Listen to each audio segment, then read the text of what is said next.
Thank you for joining us, everyone. We're going to wait just a couple more minutes to allow others to join. Thank you.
And again, we'll get started in just a couple minutes here as we wait for a few more people to join us. Thank you.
Okay, let's get started. Welcome everybody, and thank you for attending our presentation.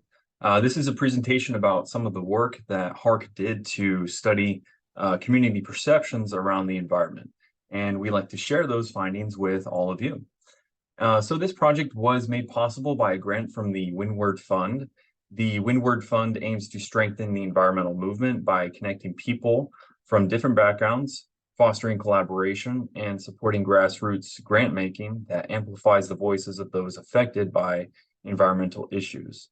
So my name's Chris Morin. I'm the Senior Research Associate at HARC, and I'll hand it off to Daniel. Good evening, everyone. My name is Daniel Polk, and I'm a research associate here at HARC, and I'll hand it off to Bernardo. Good evening, my name is Bernardo. I am a research assistant at HARC. Now to kick us off, back to you, Chris. Thank you, guys. So as I mentioned, we're HARC. That's Health Assessment and Research for Communities. We're a local nonprofit, and we strive to improve community health through data. We do this through two primary avenues, the Coachella Valley Community Health Survey, and also through our consulting services. Today's presentation is going to use data that comes from the Coachella Valley Community Health Survey. So the data we're going to show you, like I said, comes from the Coachella Valley Community Health Survey. And so we want to tell you a little bit about how we get that data. It involves a random sample of the entire Coachella Valley from the western portions of Palm Springs and Desert Hot Springs, all the way to the eastern portions of Thermal and North Shore. We send out paper surveys in English and Spanish, and we ask health-related questions. Through all of this, we get a final sample of about 2.7 thousand surveys, and that represents the larger population of about 430,000 people. Now I'll hand it off to Daniel for the interview methods. Great, thanks, Chris.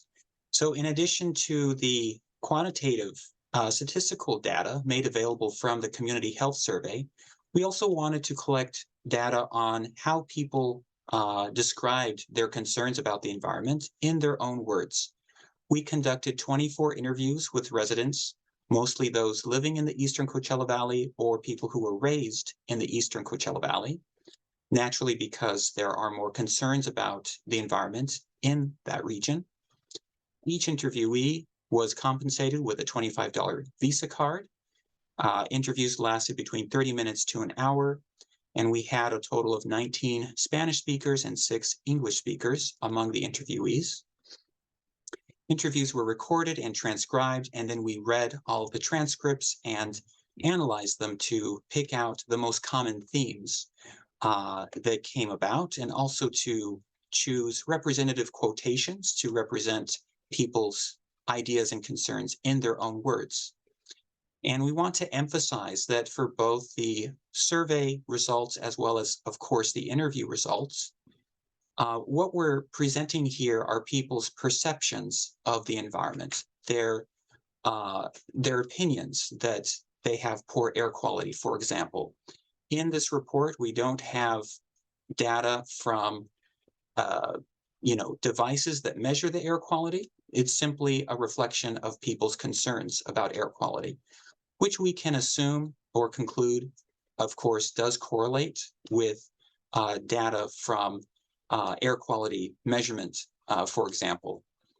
HARC is working on a separate project in collaboration with the South Coast Air Quality Management District with a grant from the EPA to combine this data on local opinions and perceptions with data collected by measurement devices, so we can see how people's opinions correlate with measurements of air quality, things like particulate matter, for example. And of course, one important question whenever presenting information like this is why? What purpose is there to collecting, analyzing, and disseminating information like this? Here's a list of a number of different concrete uses of this data. We know from multiple community health surveys we've conducted in years past that this data is very important because it's local, it's timely, and it's relevant for work that's being done by local nonprofits as well as government agencies. It allows folks to better target their services to find needs that might not have been identified prior. And we know that many nonprofits use data like this to apply for grants and obtain funding. And of course, more than that, it's important to share information like this in order to have a public that's well informed. When people need to advocate on behalf of themselves and their communities, it always helps to have concrete data, statistical or otherwise, that can help people support their arguments that they might make with different authorities, government or otherwise. Of course, that is one of the missions of HARC, is to help people be more informed and to have ready and easy access to useful information and data. And with that, I'll hand it back over to Chris. Thank you, Daniel. So as I mentioned, we ask a lot of health-related questions earlier. This cycle, we included questions about the environment, like how folks perceive the air quality, willingness to change lifestyle, and if poor air quality has ever prevented people from outdoor activities. And so here we'll show you the responses to those questions across the entire Coachella Valley. And then after, we will dive into specific comparisons between groups. So here on this slide, the question we're asking people is, how would you rate the air quality in your neighborhood? Something important to point out here, as Daniel mentioned earlier, that these data are perceptions. And so this tells us how people feel towards these topics, right? They may not necessarily be objective instrument ratings, but they certainly help to tell us how people feel towards an issue and also how they are being affected by it. So that said, as you can see here, over a fifth says that the air quality is poor or fair. After that, we asked them, how willing are you to change your lifestyle to reduce the damage you cause to the environment? As you can see here, the majority of residents are somewhat, very, or extremely willing to make changes to reduce damage to the environment. And then finally, we ask local residents, does poor air quality ever stop you from doing outdoor activities in your neighborhood? Results here are somewhat split, but about half say that yes, poor air quality has prevented them from doing outdoor activities in their neighborhood. Okay, so we just shared some results or data at the Coachella Valley level. So this is across all residents living here, but we can dive deeper and look at comparisons across certain categories like various demographics. So that's what we're going to do in this section, which was a large piece of this project. So here we have a slide to show you the various comparisons we made. Like I mentioned before, instead of looking at the entire valley, we'll look at different regions, races, sexes, age, poverty, and educational level. Region is often an interesting variable to examine. And so here we have a map to show you. We're looking at everything east of Indio and La Quinta. So that's the eastern Coachella Valley, the communities closer to the Salton Sea. And last thing I'll mention here before we jump into the upcoming slides is that when we share findings, we're sharing findings that are statistically significant. And so throughout the presentation, you'll hear us use that term significant. And you can sort of think of that term as an indicator that the differences we're speaking to are indeed real differences across groups. So now we're looking at air quality question again. How would you rate the air quality in your neighborhood?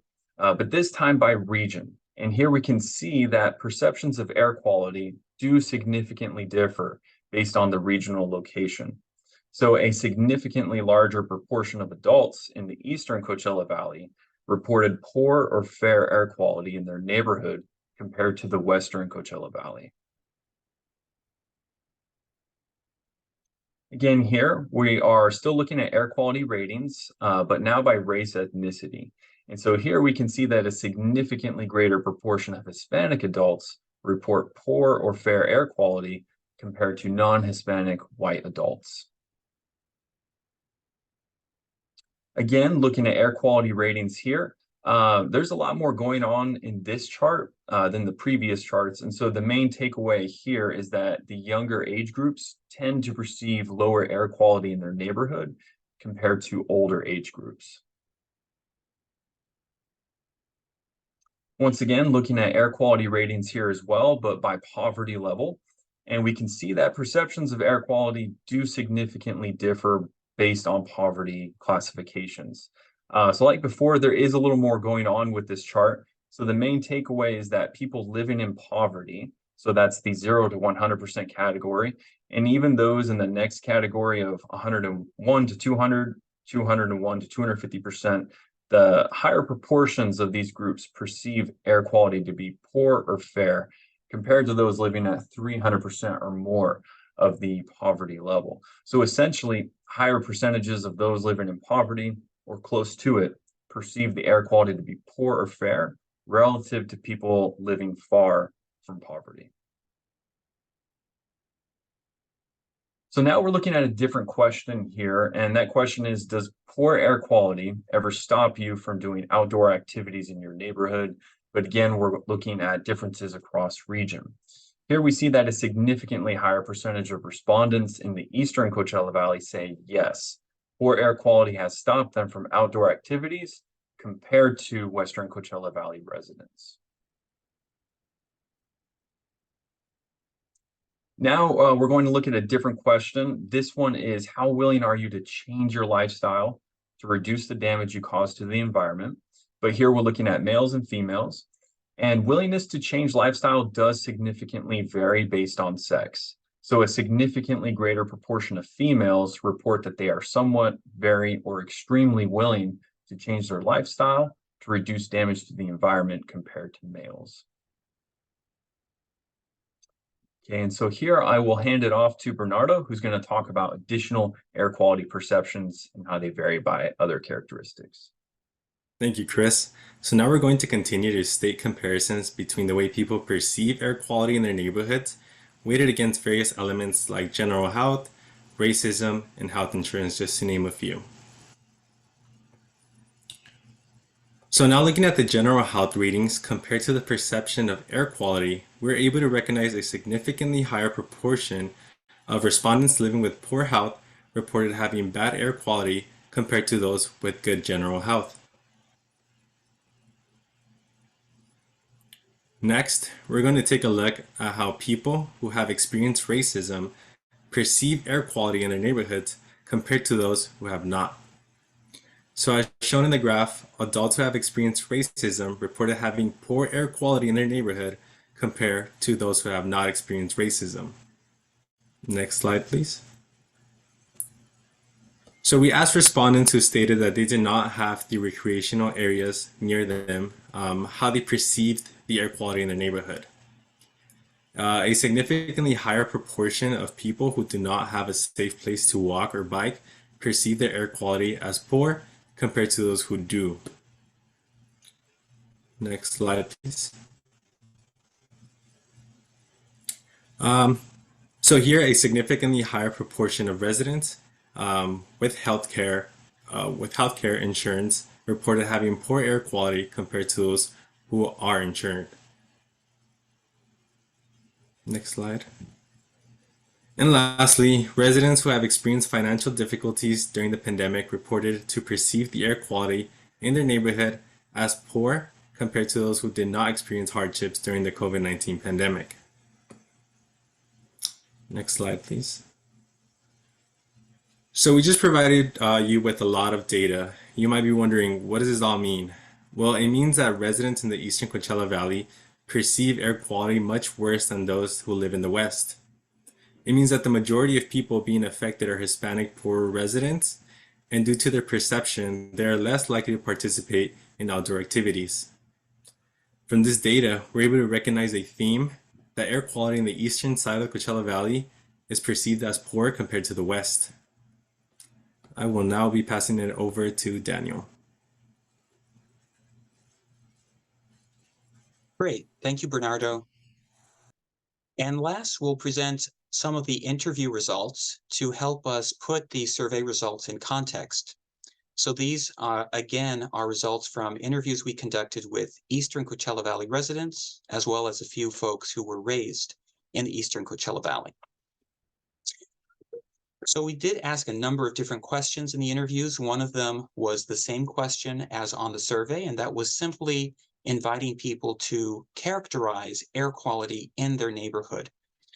A few people didn't have any concerns with air quality. They simply stated it was fine or okay. But of course, as one can imagine, the majority of interviewees mentioned specific concerns they had. This is a word cloud, so those terms that are larger correspond to more common themes that arose among the interviews. And as you can see, many people talked about the Salton Sea as a concern for air quality. Others mentioned dust from roads, as there are many unpaved roads in the eastern Coachella Valley, as well as air pollution from semi-trucks, sandstorms, agricultural burns, pesticides, smog, brush fires. I think one main point from this is that there are a number of different sources of air pollution that people are concerned about, chiefly among them the Salton Sea, which of course, as it's shrinking, is exposing more dry lake bed, which is releasing emissive dust particles and possibly microorganisms into the air and poses a serious threat to air quality. And we thought it was important, of course, to provide characterizations of people's perceptions in their own words. So we have a few examples of quotations. So regarding air quality, one resident from Mecca said the following, quote, "The air quality is worse because the wind, the pollen, the dirt, the pesticides that they fumigate where we live, and everything they produce here in the fields. We're not close to the fields, but simply when the wind blows, everything is carried everywhere." So this highlights a common concern in the interviews that because of not only the large number of sources of air pollution, but also the fact that we have strong desert winds that, of course, generally blow to the south and the east, right into the eastern Coachella Valley. that it's a high concern with people. And another quote from a North Shore resident about air quality was the following, quote, "It stops me, air quality. It stops me from going out. I'm trapped in my house for the same reason, since because of my illness, asthma, I'm not able to have the luxury of going out when it's windy and there's a lot of dust and dirt. I'm not able to leave." And this highlights what a number of residents spoke to, that air quality is not something that's abstract. It's an issue that they must contend with, sometimes on a weekly or daily basis, and that it can impede something as basic as simply stepping outside one's own home. Another theme that was addressed in the interviews was outdoor recreation. And of course, we asked this in the interviews and in the survey because evidence shows that outdoor recreation has a number of different benefits for a person. It helps one's physical health, emotional health. Ready access to parks and the outdoors often correlates with healthier communities and healthier individuals. When we ask people about their outdoor recreation, many of them mention barriers to outdoor recreation. So, for example, as we see here in the image, people mention a need for more parks in the eastern Coachella Valley, or larger parks or parks with better amenities. People also mentioned concrete barriers such as entrance fees to national parks, say, or simply a lack of free time, or a lack of awareness. A number of interviewees spoke to the fact that the idea of the outdoors as being a site of recreation, to go hiking or camping, for example, is a practice that is most common among upper class and middle class white residents. But for those who are members of historically marginalized communities who may not feel as welcome in spaces such as parks or camping areas, one challenge is raising awareness and also trying to change the material conditions so that people have the resources and the time to be able to take advantage of the outdoors. As one example about outdoor recreation, one example of one person's experience, a North Shore resident said the following, quote, "The truth is, no, you're not able to spend time in nature for recreation. You leave for work and you come home late from working and you're making dinner and you're with the children and what needs to be done. And it's like that. No more than 15 minutes of free time in the evening, taking a walk here along the road," end quote. So this highlights what a number of different residents spoke to, and many of the people we interviewed were working class. A number of them are farm workers who often must work 6 days a week. In addition to their demanding work schedules, to their physically demanding labor, they have family responsibilities, and many people simply don't have the quote unquote luxury of recreating outdoors. But of course, outdoor recreation is not a luxury. It's a right that every person should have access to. And so we must think of ways to make it easier, especially for those who live in underserved areas. And then finally, another theme that was addressed in the interviews was, most importantly, health concerns. As we see in the graphic here, the most common theme that arose for this topic was asthma, in regards to either a person's own asthma or child asthma. People also mentioned concern for heat exposure, especially those who work outdoors, nosebleeds among people's children, a concern with potable water.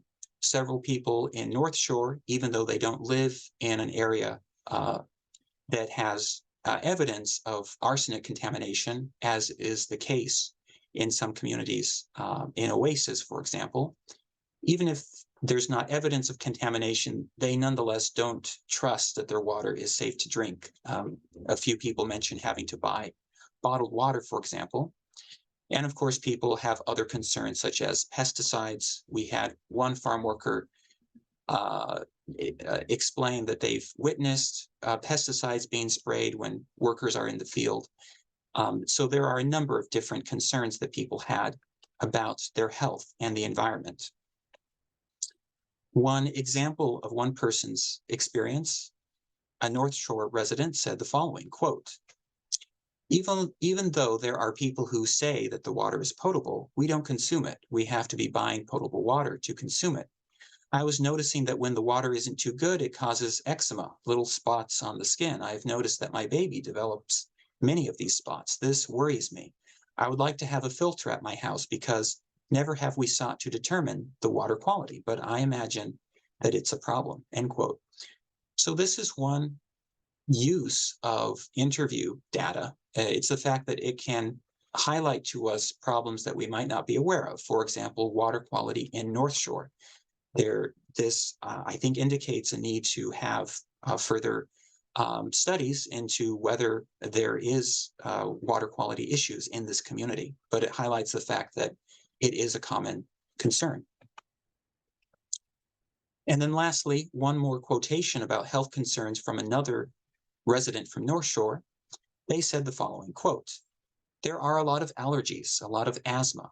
Also, children could get more nose infections, sinusitis, and things like that. In my case, I have a daughter who, ever since she was 1 year old, she has had asthma and allergies. She still suffers from all this. She can't be outside for long, whether it's cold or hot, for the same reason, the air quality, end quote.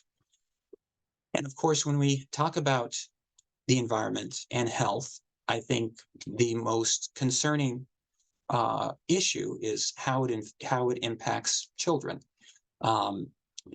It impacts not only current issues, but also the future of these communities. It highlights not only the importance of addressing this issue, but also that is something that carries with it great moral weight, that it's an imperative that these issues be addressed. So in conclusion, we can step back and think about what can be done with this data and how can it be used. We will post a copy of the report on our website, which you can access at harcdata.org. I will also share a copy of the PDF of the report here in the chat for anyone who'd like to access it immediately. And I'm also going to share a link to our website where you can find an infographic which succinctly summarizes some of the main results. I should highlight that what we have presented here today is just, of course, a summary. The report is quite lengthy. There's a number of other results that we did not have time to discuss here. So please feel free to leaf through the report, look at the executive summary, or at least take a glance at the infographic. And we hope that this helps encourage discussion and conversation and helps instigate and encourage efforts that are currently being done to help improve, for example, air quality in the region. And I do want to note that, of course, these results are really a textbook example of the concept known as environmental justice or environmental racism. And of course, that is that's the notion that environmental burdens, such as air quality, for example, are often found among racially marginalized communities, as well as socioeconomically marginalized communities. And that's exactly what we see here in the Coachella Valley. Those who identify as Hispanic, who live in historically underserved areas, as well as those who have fewer resources, seem to have greater concerns about their air quality and the environment in general. If anyone has any questions, here is our contact information. I have my email here. You can call our office or connect with us on social media.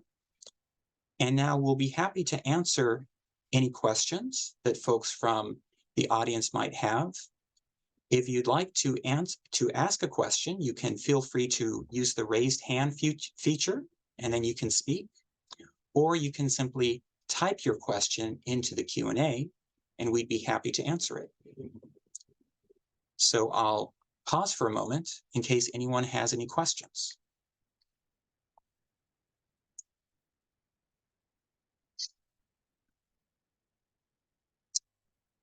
All right, I see Adriana, you have your hand up. You should be able to speak. Go ahead and unmute yourself, please.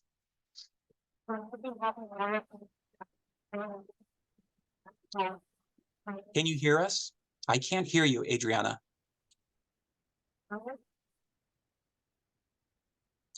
Say again. Can you hear me? I can hear you now. I just wanted to know if you're gonna have some more upcoming webinars on information or the. I'm sorry, Adriana, it's difficult to hear what you're saying. Maybe could you try typing your question in the Q&A? Can you hear me? Maybe if you try typing in your question in the Q&A, it's a little difficult to understand what you were saying.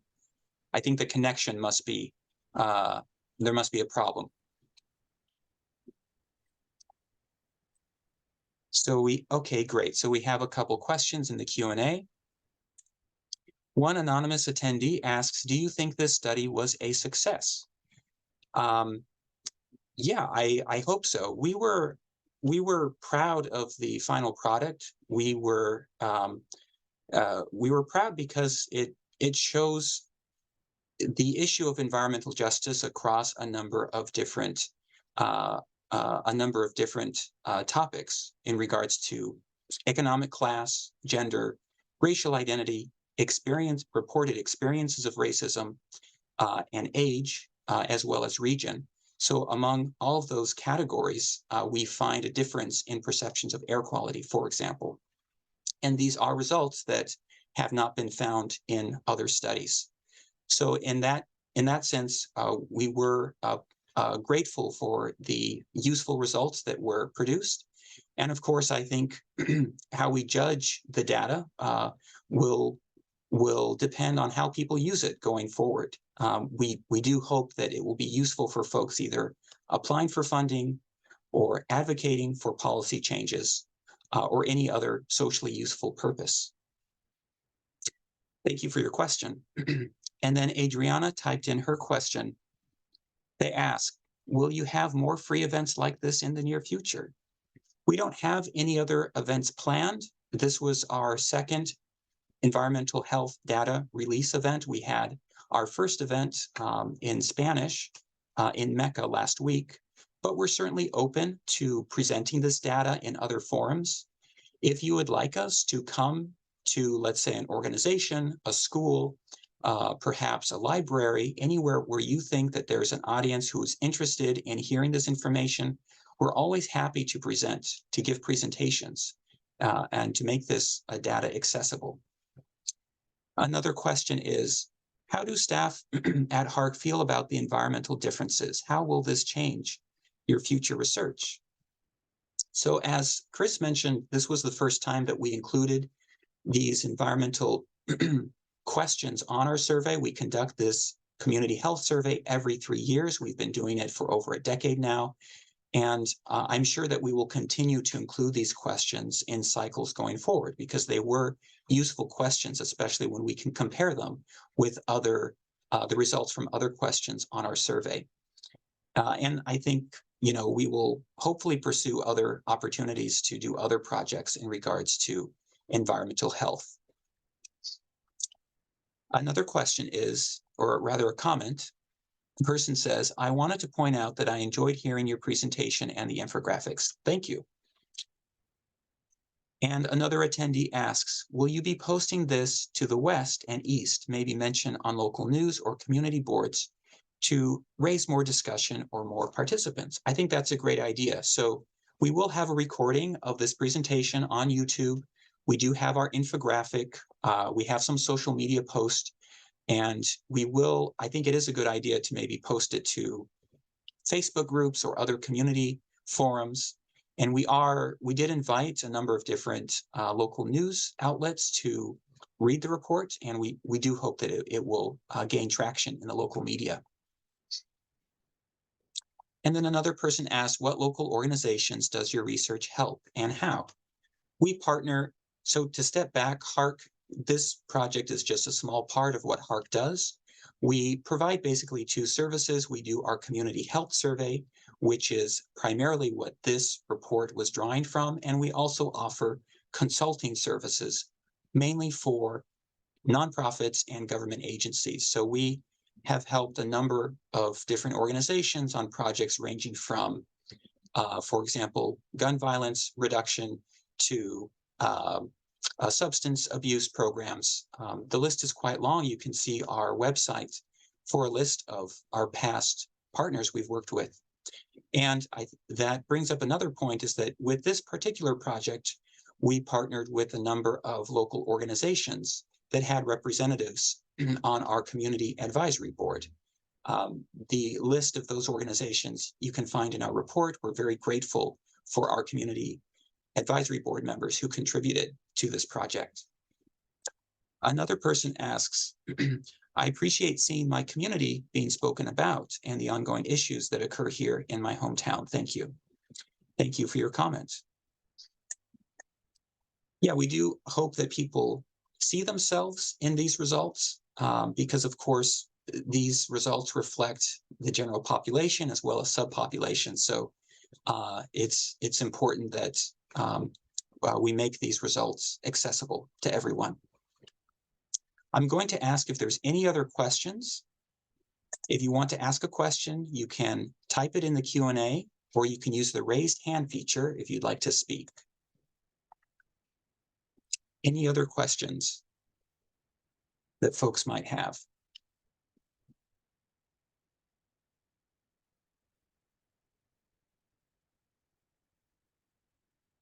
All right, I don't see any other questions. So I'll just say again that, of course, our role as researchers is to collect information and share it in a way that is readily accessible.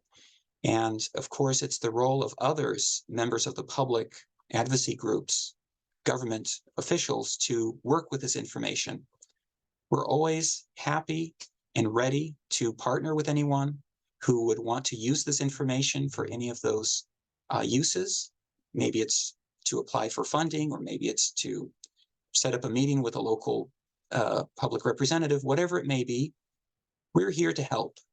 Please do contact us if you have any questions going forward. So I'll just ask again, if there's any other questions that folks have, you can type it in the chat, or in the Q&A rather, or raise your hand.